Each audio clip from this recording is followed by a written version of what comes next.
Why choose a Sleep Number smart bed? Can I make my site softer? Can I make my site firmer? Can we sleep cooler?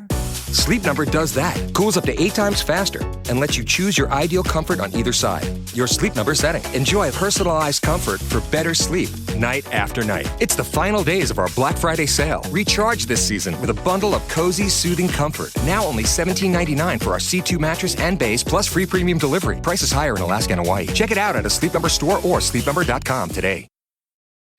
What's better than ridiculously soft bedding from Chics? Ridiculously soft bedding with ridiculously big Black Friday savings. Right now at Chics.com, save 30 to 75% site-wide. Take 40% off our top-rated sheets and sleepwear, 50% off all pillows and the Midnight Label collection, and a huge 75% off final sale and our Arctic Air Max Diamond collection. Softer sleep, lower prices. And it all comes with free ground shipping and a 60-night risk-free guarantee. Don't sleep on these savings. Shop the Chics Black Friday sale now at Chics.com.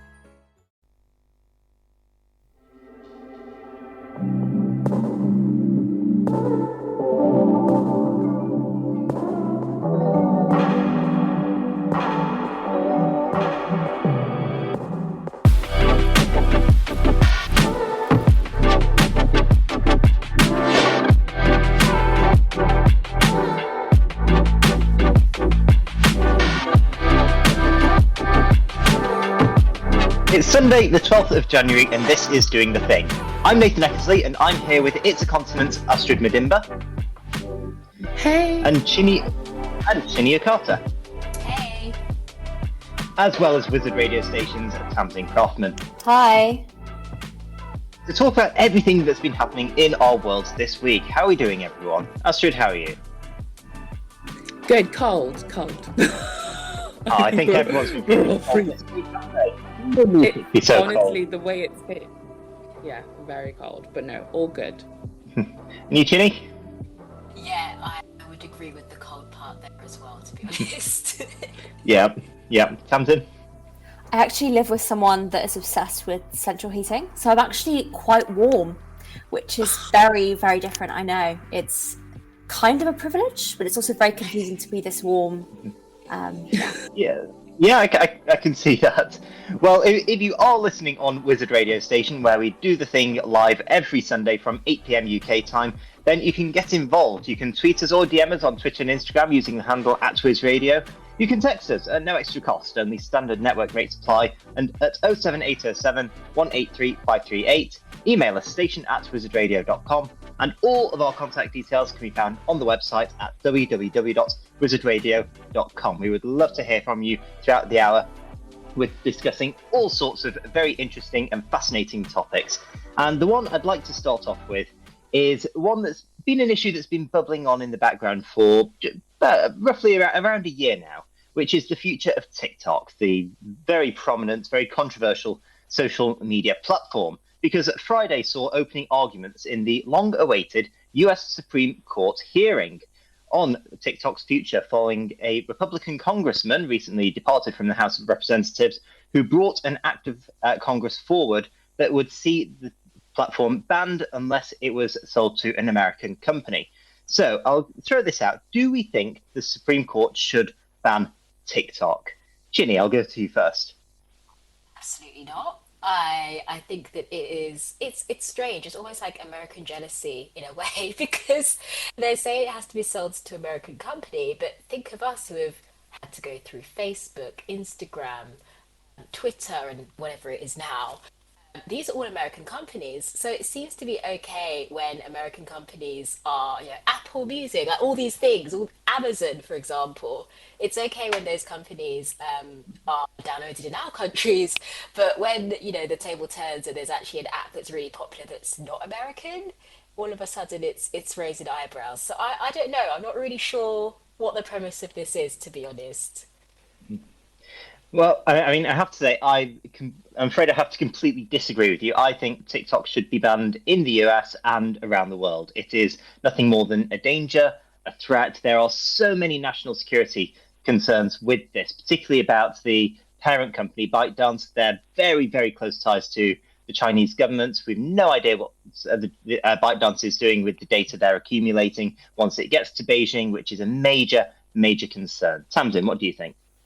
I think you both have presented two very valid arguments. I think when we speak about this issue, we shouldn't just be saying they want to ban TikTok. No, they don't want to ban TikTok. They want to ban a Chinese-owned company owning one of the biggest social media apps in the world, rather than the app, itself. I'm sure that the US government don't actually want to ban TikTok because it does a lot of good for the American society, as I'm sure that we'll be speaking about today. But there's clearly a concern, an American concern about China. I think the biggest thing to understand here is that they perceive China as a threat. They think that China is going to weaponize TikTok and therefore weaponize the American public. But there's actually been no evidence that this has happened. But I think the American government have an understandable right to believe that there is a threat there because of so many other things that have happened, like the Chinese spy balloons, which I think we've all forgotten about because it happened right before COVID, or actually did it. But essentially, they have a right to be concerned about Chinese influence, but because there hasn't been a clear piece of evidence to show that it's happened through TikTok. And I'm sure that Nathan has an example, but I'd be very interested to hear if there's one specifically through TikTok. There is just a lot to be debated, I'm sure.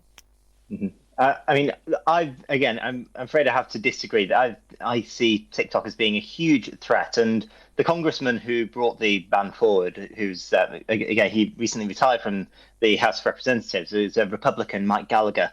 He was running the China committee within Congress, and he was on the news just the other day talking about the fact that he had every single cabinet secretary who sits around Joe Biden's cabinet table appear before his committee, talking about the threat that TikTok posed, talking about the threat that China posed. There's been numerous reports, investigations that have proven the ways in which TikTok can be, and this is the key thing, can be manipulated to use it essentially as a weapon. I mean, there's evidence, clear categorical evidence that TikTok can activate microphones without users knowing. It can analyze keystroke patterns, how we type.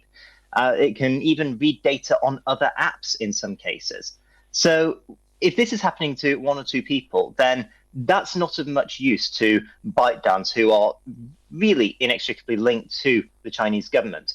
But if you're building that picture of hundreds of millions of people worldwide, then that is a huge, huge national security concern and issue. So when we talk about the bill that's being heard and potentially being repealed by the Supreme Court, yes, this is aimed at TikTok and ByteDance, and perhaps there is a case around this being a case wanting to champion American exceptionalism or this sort of thing, but we cannot ignore the danger that TikTok poses. And before I go on too much of a rant around this, all I will say is that TikTok is actually banned in China. ByteDance has a more sanitized, more educational version called Douyin, which operates there. So if China has TikTok banned in China, then why is it okay for the rest of us to use it if they deem it as such a threat? Astrid, what do you think? It's a difficult one, right? I think my concern with it is more the precedent it sets if it is banned on both sides. You know what I mean? What does that mean? And I think data is very much a currency. And in terms of just all of these apps, regardless if it's TikTok, all of them have access to our data and can do, from a government perspective, we don't know what happens beyond this, in terms of when it comes to the background of it all. So it's a difficult one when it comes to, I understand from Tamzin, your perspective, it's not them fully attacking TikTok, it's around the Chinese government potentially having access to that data. I think my concern is more around if this bill goes through and it does get banned, what's the precedent that it does set in the future for other apps and also, coming from other countries and vice versa as well. It's just, yeah, it'll be interesting to see what happens, how it develops. I think it's next week, right, that they have asked them to have that change of ownership. And if it does get owned, someone picks it up in the States, what does that iteration of the app end up looking like? Do you see what I mean? Like it brings up more questions than answers, really. It's a challenge. Absolutely. Yeah, absolutely. So at the moment, it stands that TikTok will be banned on the 20th of January, which it coincides with Donald Trump's inauguration. But ByteDance has confirmed that they will switch off and cease operations for TikTok on the 19th of January, so they're completely avoiding that ban. But when TikTok has been valued at, the latest estimate is over $100 billion, then surely, just from a pure business perspective, it makes sense to just sell the company to the highest bidder. It's not like they're going to be scratching around to find someone to buy this. It's obviously a lucrative business, TikTok, for it to even be valued at 100 billion. So if ByteDance aren't even willing to entertain the notion, not even consider a sale, just outright switch it off, then surely that tells you everything you need to know about the app. Well, what I was going to add is that... Sorry. Why is it? Why, no, please, go ahead. For me, it's just because they're not willing to sell isn't an act of them being guilty of something or having potentially. It may just be, we have this property that is ours. We do not feel the need to sell it. I think that's a completely fair point from their perspective. There's nothing kind of underhand happening in the background. I think that's fair to say. Just because they're not willing to sell it, it doesn't mean anything. Do you see what I mean? I don't think it's something that we should read into too much. But if ByteDance does decide to sell the platform, then that's going to be a huge payday for their shareholders. It makes pure business sense to do that. They're acknowledging that they can no longer operate in their largest market, the United States. So why switch off from your largest market when you can just have a payday, continue to get some residual benefit from it? But the fact that they just won't even consider a sale, to me, shows that they're more bothered about controlling the data than actually running and operating a successful business. Tamzin, do you want to come in on that?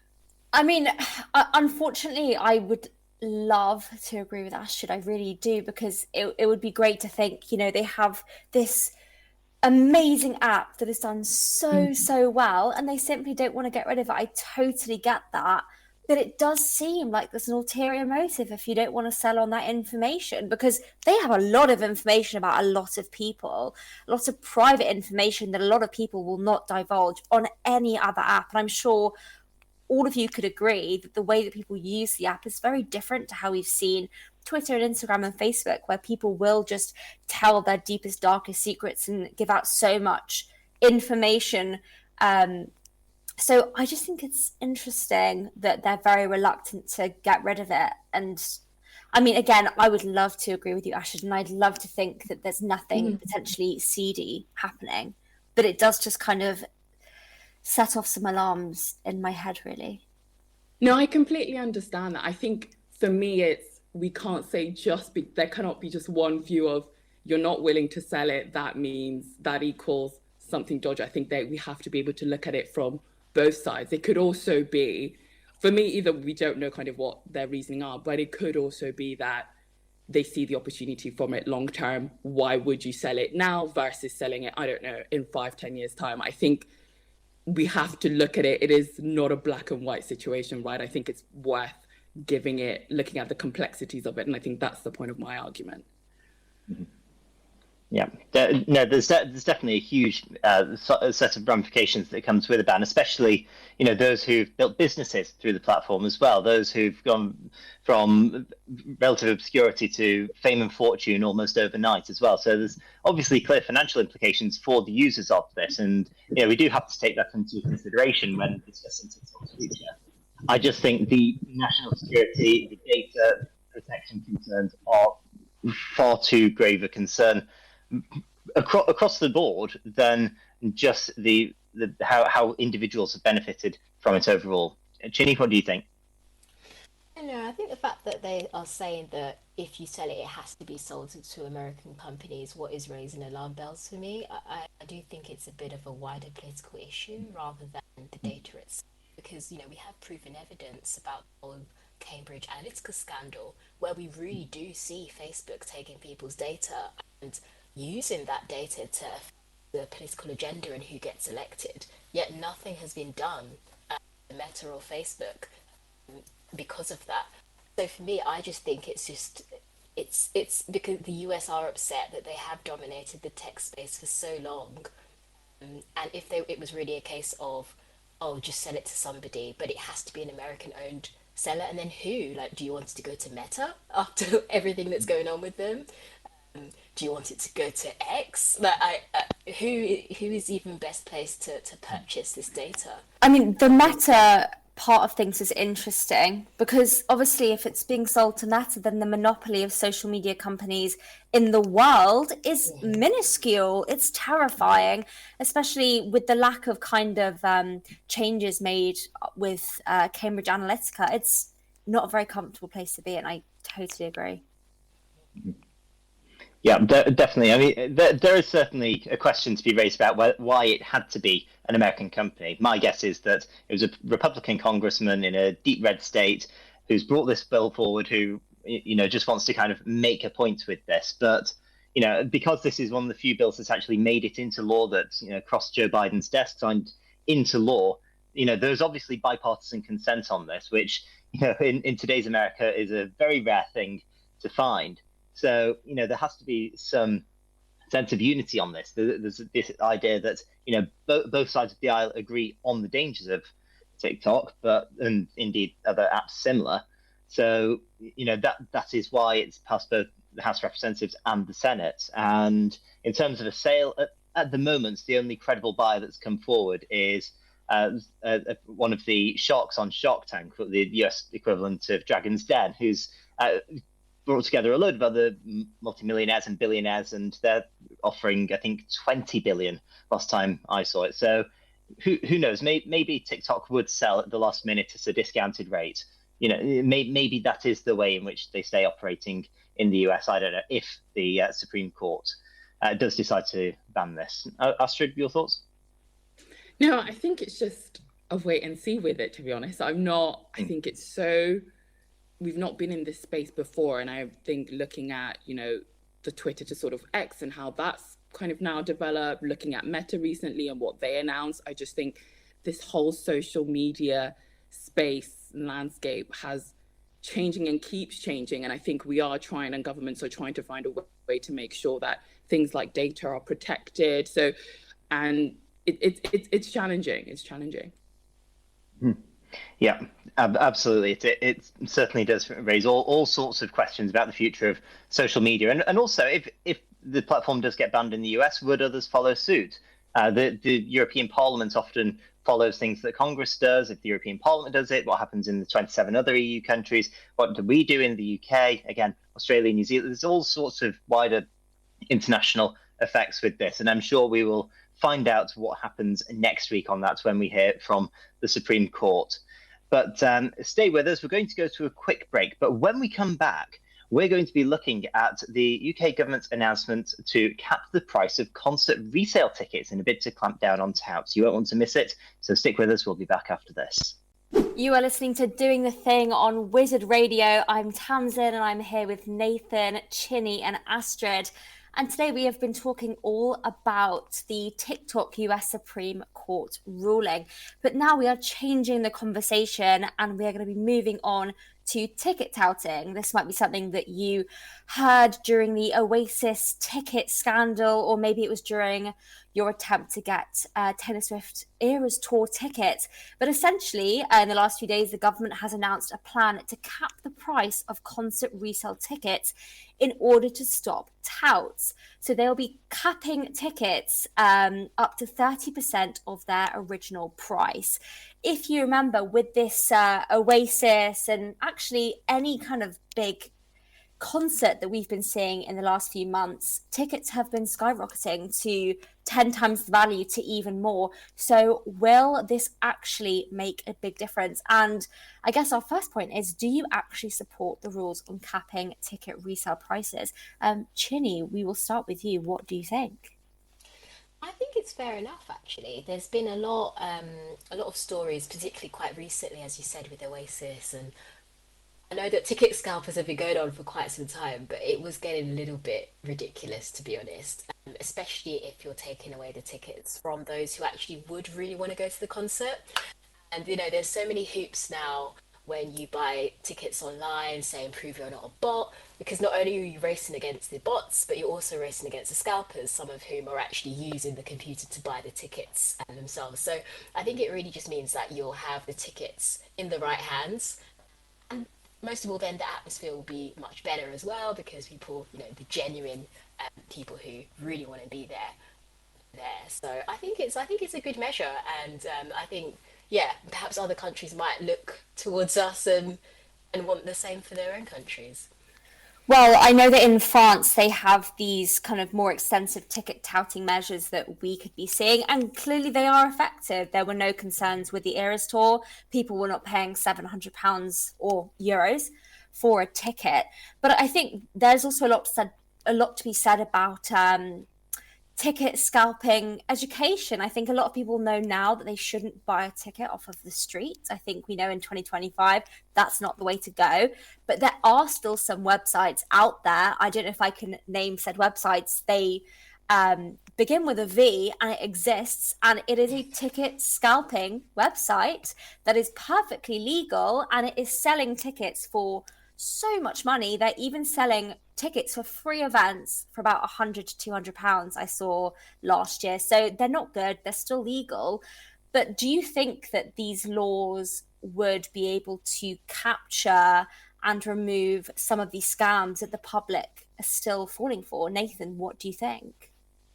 I am completely opposed to these laws because what business is it of the government to interfere with a private enterprise? This is just the laws of supply and demand. Okay, you have a limited supply of a product. Lots of people want that product. The fact that the prices are going up is a reflection of the value of what you are buying. So in this case, by the fact that the dynamic prices are increasing the ticket values for resale of a certain artist, is a reflection of the popularity of the artist. It shows that that person, there are people willing to pay top dollar or top pound in this case to actually go out and see that artist. To me, that is just the free market working. Now, that said, if this was a completely different situation, let's say there was a national shortage on eggs. Okay, and all of a sudden there was a limited supply of eggs. If supermarkets started doing this dynamic pricing on eggs because people want eggs and obviously the value of those goes up, that's a problem because that is essential. That is where there's market failure, in which case that's when the government should intervene and not allow dynamic pricing. And so when it comes to essentials, yes. When it comes to private business, absolutely not. And I would apply exactly the same argument to the fact that the government wants to introduce a regulator for football. One of the reasons the Premier League is one of the most successful businesses on the planet is because the government does not intervene. And if the government intervenes, things will get worse. I do understand what you're saying, Nathan. I mean, and I'm not saying this to undermine you. What you explained there is pretty basic economics with supply and demand. And there's a reason why when things are more scarce, things get more expensive because more people want them. Correct. But there's also morals at play here. I understand that, you think that the Premier League is the most successful business, and it is. I'm sure you are correct there with how, for example, the more successful the team gets, the more they charge for the ticket. But we're talking about, most of the time, young people, teenagers that are trying to get their hands on tickets. And I understand, and I would understand if this conversation was about people fighting for tickets against each other, but that's not the situation we're dealing with. We're dealing with bots and touters that are machines that are taking tickets and driving up these prices. So if there was a way for, 15 teenagers were all fighting for one ticket, I totally would understand, but that's not what is happening here. It is about the actual bots and stopping these bots and stopping these touts from mass buying and mass selling the tickets, surely. Yes, but again, that is not a reason for the government to intervene in the market. Yes, there is clearly an issue with bots. That's something that, if ticket vendors and resellers are so bothered about this, then they can apply stricter software to try and weed out and root out those bots. That's fine. The reality is that the government should not be telling us or should not be regulating to this extent the dynamic pricing models. No one is compelled to go and see Taylor Swift. No one is compelled to go and see Oasis. People are compelled by the very basic biology to go out and need eggs or milk. If there was such a short supply of those essential products, then yes, government should intervene, absolutely, but not when it comes to going out and buying tickets to see artists. Astrid, okay, that's not to say I don't sympathise with the arguments. I really do, and there are certainly questionable business practices at play on this, but that is not a reason for government to intervene in the market. Astrid, do you have any thoughts on what Nathan has just said? Yeah, I'm going to have to disagree with you, Nathan, on that one. I do think I'm glad that the government is intervening, to be honest. It's been such a challenge for years. And I do think when the sector itself has struggled with this, it is fair for the government to come in and support. And I think that's what I see it as. They're trying to manage it. You know, with Oasis tickets, with the dynamic pricing, it was set at like £150, and some people ended up having to pay like £350. So I do think for them to be able to come in and support and make sure that it's fair when people are getting these tickets, I think it's fair enough, and actually make sure that those tickets are in the hands of people who genuinely want to have that experience. Because the pricing on a lot of these tickets, you're paying an insane amount of money. So if there can be some control in that, I'm all for it. And Chinny, what would you say to that as well? Yeah, I think I'd agree, because if you think about the people, you want people to form sort of core memories and have, a great sort of grown up experience. I always think when I was younger, gosh, I was able to see all the artists I wanted to see. I had the great time. Now I'm at the point where I'm like, okay, like I don't really need to see anyone anymore. And you go back and you see people go, oh, I saw this artist, that artist for this much, and they are able to have that memory. So especially with younger generations, it's already quite, challenging as it is. Why not allow them to, form these memories and see the artists that they want to see without it being competed for by bots and scalpers, or even, it might be their first time buying tickets and they might actually fall for a touter and buy these tickets just naively. So why not let people have fun in life, Basically, that's what I would say. I mean, Nathan compared the need and want to buy tickets to a concert, or I guess you didn't compare it to buying eggs, the idea of, it not being a necessity. Do you not think, though, that, for a large proportion of society, these kind of shared, incredible, fun experiences, getting to see an artist that, potentially is your entire life, like I'm sure many Taylor Swift fans, really have that sentimentality towards her. Do you not think it is something that they really should deserve to see, rather than essentially being bought out by, I don't know, a 50-year-old with lots of money in his pocket? I mean, if someone wants to go and see Taylor Swift, then that's up to them, and they have to basically weigh up the pros and cons of that and make their own judgment on whether or not they want to pay that ticket price. I completely understand and sympathise with people who have missed out on these experiences and these concerts, because it's a gutting experience when you see the price go up and you get to that point where you think, actually, it's out of my price range now, can't do that. But the other side of this is with the dynamic pricing.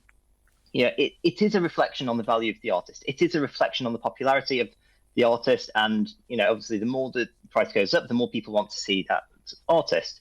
More often than not, as a consequence of that therefore means, well, the artist puts on extra dates or they release extra tickets. So immediately there's a swift increase in supply. There's a quick drop in prices. You go out in that. Now, yes, it's just simple competition to do that, but that's how the economy should work. It should work as competition. And I disagree, as you can probably guess, with the government getting involved in this. However, if they have to, the one thing I would criticize them for and think that they should do is the problem that the original ticket sellers had, which is that it was not clearly labeled that dynamic pricing was being applied. If the government really feels compelled to get involved in this problem, which it seems to, then it must be to have the ticket selling platforms inform people very clearly that dynamic pricing models are being used for this particular event. That would be my only government intervention in this. I sympathise with the arguments, but that's not a reason for market manipulation, in my view. But surely market manipulation is when you have bots that are able to purchase 10 tickets at the drop of a hat. Surely that is market manipulation. But these ticket selling companies can afford to implement the technology to root out these bots. They're choosing not to. They're by not pursuing these bots, those companies are therefore driving up their prices. They're driving up ticket prices, they're gaining more revenue. Yes, it is the person wanting to see the events that is missing out, unfortunately. But again, that is not a reason for the government to get involved unless there is clear competition breaching practices and you're creating monopoly. That's not what's happening, because there are many, many, many different ticket providers and operators and resellers and authorized resellers. There is no monopoly happening here. So there is no market failure. And therefore, there is no reason for the government to intervene and actually manipulate the market by creating artificial pricing, because these artists are clearly worth more than their tickets are selling for. Astrid. It's not that they're worth more, it's the bots coming in and then driving and bringing everyone in to say, right, this ticket, like you said, the Oasis example, is now worth like over 3 times what it was initially meant to be. And I think as part of a fair experience for everything, especially in a cost of living crisis, where people still want to have those experiences, that I think it's fair enough that the government says, we'll try and support and make sure that we can bring this under control. Because these tickets are expensive. And I think to Chinny's point, it plays such an important, these are key milestones that you go and see these artists and having that experience, that I do think the government being able to come in and support in the best way they can, I think it's worth them doing. I'm honestly really happy that it's coming through. Because even with like, you know, the big, when you buy tickets, you do have to go through quite a number of hoops to prove that you're human. You are who you are. They are definitely getting more sophisticated compared to when I first started. Right. And so there's new ones now. You've got to guess the sequences, which one comes next. I think some people might actually fail at that one. So they are trying to introduce their own methods to try and root out the bots, but unfortunately they'll always be one step ahead, you know, with these things. Well, I actually found it quite interesting with Oasis. I mean, they tried so many ways to stop bots. They asked a question that honestly I didn't even know the answer to, genuinely. And then they also said that we will not be available on any reselling apps, and yet they were still the subject of criticism for their dynamic pricing, as we've discussed. I think a really important thing I want to say here is that there have been so many issues with the ticket market, so many issues that probably extend way beyond this conversation and probably have been happening for years. I can't even imagine the conversations about when you had to literally stand in the cold and wake up at 4 a.m. to get your tickets. I'm sure that there were fairness conversations about that. Do you think we will ever live in a society where ticket purchasing for huge, big events like Taylor Swift, like Olivia Rodrigo, like any other artist that is exceptionally famous, do you think it will ever be fair? Well, it depends on what we would consider fair. I mean, fairness really is there are X amount of tickets, these are on sale, off you go. When we're out of tickets, we're out of tickets. To me, that's fairness. And again, the dynamic pricing, if an artist opts into that, then it's a reflection of the value that others are placing on them by the fact that the tickets are going so fast that the price is being driven up. So again, I'm not opposed to the dynamic pricing. That said, if the artist really felt so aggrieved about this, and I mean, one thing I did see that today actually that really annoyed me, I'll put it that way, is Coldplay. They put out a statement earlier saying, oh, we're really pleased that the government is bringing in this ticket pricing restriction, that they're going to review the dynamic pricing. They participated in this. You know, they were the ones who were selling tickets with the dynamic pricing that did not make it clear to consumers that they were applying dynamic pricing. So Coldplay are part of the problem, and yet they're praising the government for action that, again, they were part of. So there is a kind of a sense of hypocrisy here when it comes to the artists and saying that. But if the artists really felt so passionately about this, then they could opt out of doing the dynamic pricing. They could say, actually, no, we're not going to apply that. Or again, to offer these experiences, they could say, well, we'll offer a fixed price for under 18s or for students, and you have to do it via uni days to validate that you're students or student beans or whatever, or similarly scan a copy of your passport, as a lot of places are doing now to do that. But that's just an example. Did you say that you don't think that dynamic pricing is unfair? No, I think it's perfectly fair. So the problem is, I think that a lot of people, myself included, I'm not sure of the opinions of Astrid and Chinny on this, but it actually becomes quite a classist system, because if 10 people are going to try to get a ticket that, say, £80. They're all waiting in the queue, and because all 10 have joined the queue, it has risen to say £160.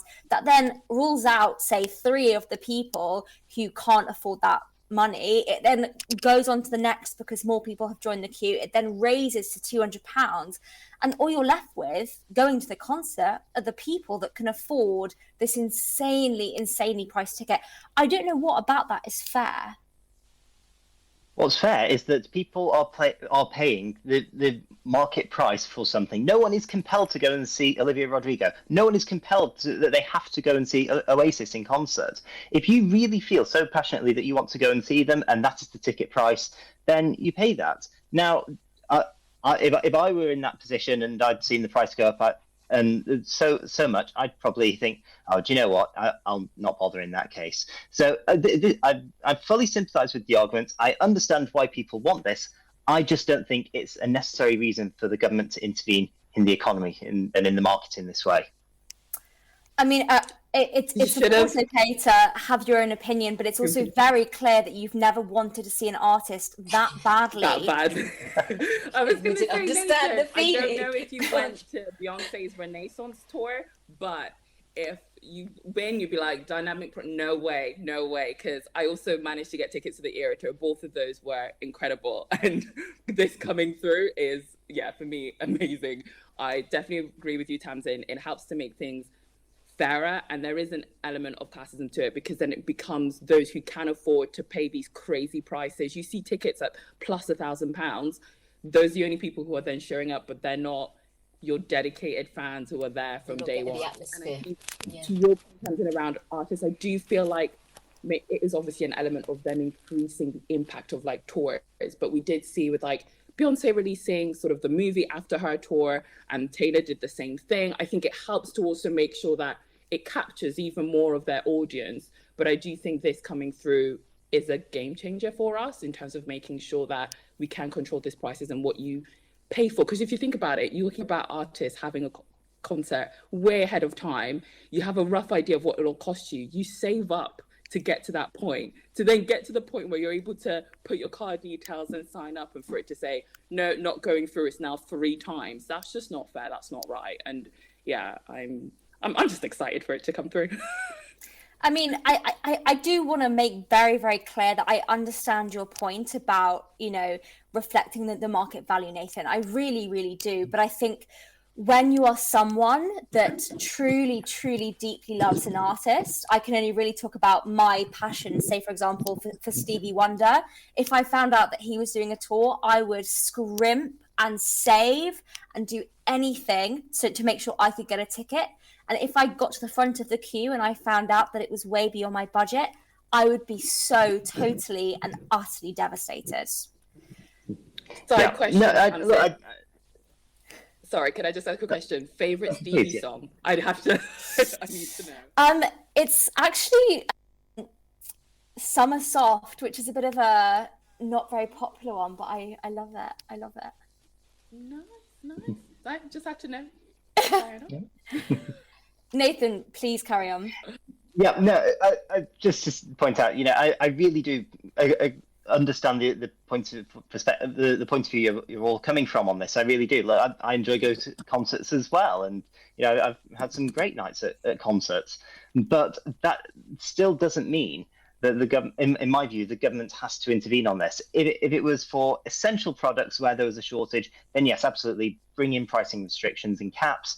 But if you're undervaluing these products or these artists, then at the behest of the government, then it has broader implications as well for venues as well, for the food and drink retailers, for again the ticket sellers as well, particularly if it's a smaller company as well, because we know about the ticket giants operating these, but it's also smaller ticketing companies as well that operate this.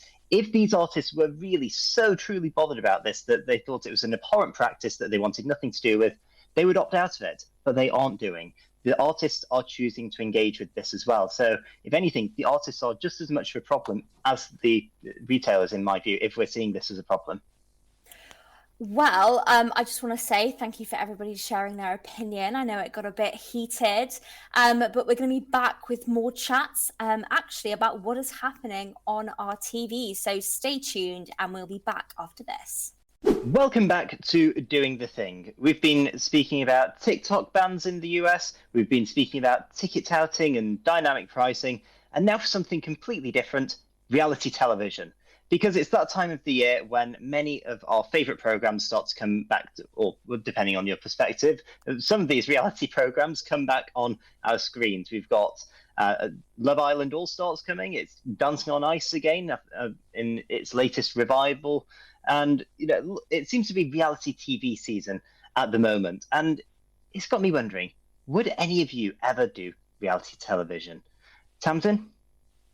I'm actually surprised you started with me. I don't know.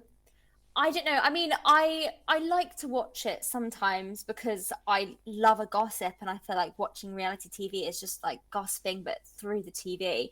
I don't think I'd actually be very good on reality TV. I think I would actually come across quite badly, and I probably shouldn't be so self-critical, but I really just think I would come across very, very terribly on reality TV. I don't know if you guys feel the same. I think like the power of the editing in reality TV can be very, very dangerous. Yeah, definitely. It can really be twisted, can't it, to present certain narratives. Astrid, what do you think? Yeah, no, I do agree. The editing of it can then, when people come out and they're like, actually, how I was planning on sort of portraying myself didn't come through TV, etc., or you don't see a full argument. But not gonna lie, I have two favorites that I would go on when it comes to reality TV. So Traitors, that has been since day dot I've binged watched it. So yeah, I would definitely go on Traitors. I don't know if I would go as a Faith or I don't think I'd make a good traitor, to be honest. I was just gonna say, I think you'd make a brilliant faithful. You'd make such a good I couldn't be a traitor. There's too much facial leakage. I'm too expressive. And also, I do love The Circle. The Circle is another firm favorite of mine. You just sat down chatting. You can be anyone, basically, social media. But yeah, those are my two favorites. Definitely that I'd consider. I'm gonna have to agree. Those are the ones that I would go on. Yeah, I think I'd like to be a traitor, but I don't think I'd last very long. There's something about The Circle I think is so interesting, and it's actually making me want to change like what I'm saying, because I think with The Circle you can be as manipulative as you really want to be and still take the cake. It's so clever. Yeah. So good. And I don't know if you guys watched the last Circle, US Circle. Two people from it, spoiler alert, but you should have watched it. It's literally been around forever.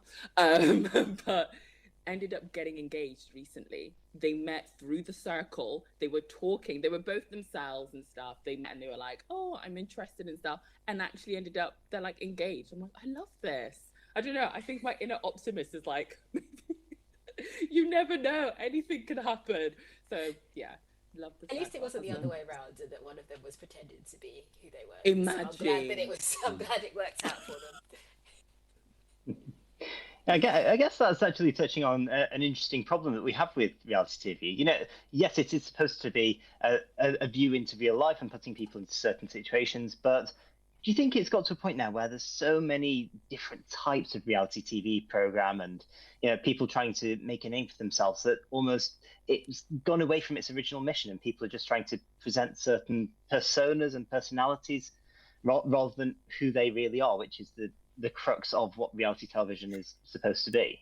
I mean, I think we've actually please pardon the pun, but I think we have gone full circle, literally, because I think at first we had Big Brother. It was the OG reality TV where you had an insight into what people got up to from the moment they woke up to going to the toilet to having a fight over making dinner, to getting drunk in the garden, and that really showed what people can be like. And then we almost went 180 with Love Island. You had completely, no offense, fake people trying to create this reality of what their life is like and who they are as people in relationships. And I think we've actually come back to programs like The Traitors, programs like The Circle, where you're really understanding human nature. And that is what reality TV is all about, is understanding what is happening inside of our minds. I would challenge that a little bit though, Tamzin, because thinking about it, I do see your point around it coming through full circle, but I often find that like when a new reality TV show sort of comes through, the first set of contestants, there's not that element of thinking about having a career after this. I feel like they tend to be the most authentic when it's normally that first series. But then as those first contestants kind of come through and it does a second season, I think for me, it's when people start thinking about, this could be a career for me. I don't know. I tend to find like the first one tends to be the one where it's the most authentic, because both as an audience, but also as a participant, you're all figuring it out. And something might happen or something might not, but I often find then after that, it then becomes this sort of, well, I'm going to start selling you, I don't know, a toothbrush on my Instagram. Do you know what I mean? Yeah, it's interesting because I think about maths and how Married at First Sight and how it first started, and it's very different. I guess it kind of reflects that, because at first it really was a scientific experiment of, these are two random people that are meeting on their wedding day, and they didn't have all of this, let's integrate them with the other cast members. It just followed them straight into the families, everything. And I sort of viewed it as more of an interesting psychological experiment. And then it flipped, and then the format was then changed, and everybody was interfering with everybody's relationships. And then I think that's when you started noticing people go in there to try and get famous. But what was also more interesting was that a lot of the cast have already been on other reality TV shows as well. Like, people were bringing up things saying, oh, weren't they on First Dates? Weren't they on this? And Celebs Go Dating, all this stuff. So then you start to think, are we reaching this point where a lot of people are now sort of reality TV jumping, and that makes it less genuine? That's such a good example of a TV show. I mean, the first ever season, it was just like a Channel 4 documentary. Yeah. I thought it was brilliant, like so interesting. And then I didn't watch it for a few years, and I was introduced to it again by my mum, who was obsessed with Maths Australia. And I watched it, and I was just thinking, what is this program? Like, this is not the same program. Why are they being in a hotel together to essentially try to encourage them to cheat? It's awful. It's awful. Yeah, the scripted nature of reality TV now has really changed the dynamic of it, and it's almost become a kind of sub-genre of acted television now, really. I mean, I guess one example of this is, I'll out myself now, I'm a bit partial to Selling Sunset on Netflix, and Chriselle Strauss started off on there as one of the real estate agents. She's now on the US celebrity version of the Traitors, and I think she did First Dates at one point or some other thing. So again, this kind of hopping from one to the other to the other to the other, it really takes the reality out of the reality television. It almost makes it a career choice rather than something someone does either as a social experiment or to win a pot of money or whatever it is. It just turns it into almost I mean, I don't necessarily like the term, but it's almost like gatekeeping that as an industry. Do you think we should kind of be prioritizing and cherishing one-off series with one-off ideas? I mean, there was I guess it was a reality show, kind of. It was more of like a social experiment. Jury Duty. Did anybody watch that? Yeah. Oh my God, It was amazing. But they can never do that again. It made me realize, like, we should potentially just be cherishing these one-off series where the contestants aren't in it for anything else apart from to just be there, and it's beautiful, quite frankly. Yeah, it was a bit like that with the Channel 4 series, The Piano. I don't know if you saw that, where you're going around the different train stations and having the people just go up, play a piece on the piano, and in the background was Lang Lang and Mika watching them through a TV and headset, and whoever they had absolutely no idea they were being watched by those two. It was wonderful television. But again, once you do the first series and it's out, the game's over then. People know that those two are behind the screen. You know those two, or if it's not those two, then two other brilliant, talented pianists and acclaimed musicians are going to be watching them. So it changes the dynamic of actually who's applying to go on that program.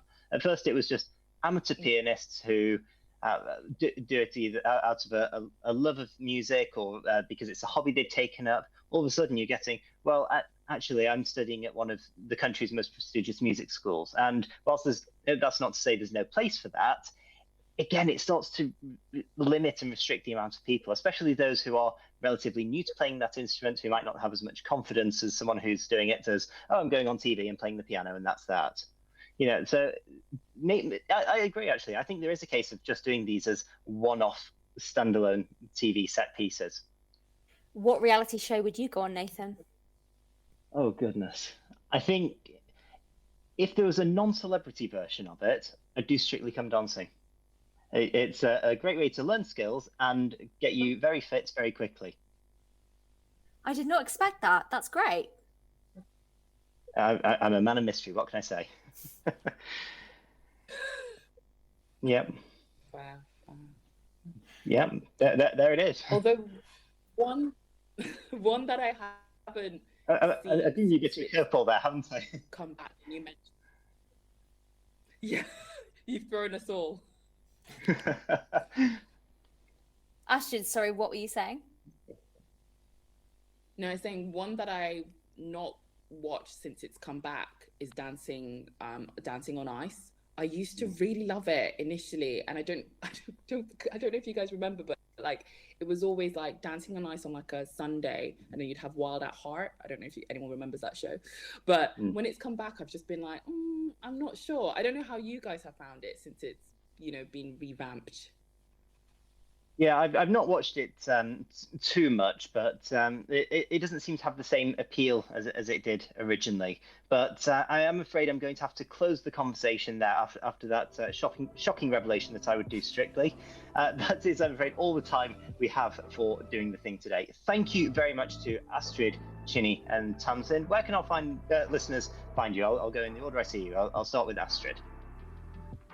So that is me and Chinny, where It's a Continent podcast. You can find us on our website, itsacontinent.com. And we're also on Instagram, It's a Constant Pod. Thank you very much, Astrid and Chinny, and Tamzin. You can find me at middays on Saturdays, where I talk about some of the world's biggest social issues. And I will say, a bit of a sneak peek, we will be talking about the TikTok ban next Saturday, so please do tune in. And I'm Nathan Eckersley. I'm on Wizard Radio stations every Sunday afternoon from 3 p.m. UK time, or on the Nathan Eckersley podcast, or you can find me on Twitter at @Nat_Eck. Well, remember, you can catch new episodes of Doing the Thing live on Wizard Radio Station every Sunday from 8 p.m. UK time and on all podcast platforms from Monday morning. Until then, until next week, we'll see you next time. Goodbye.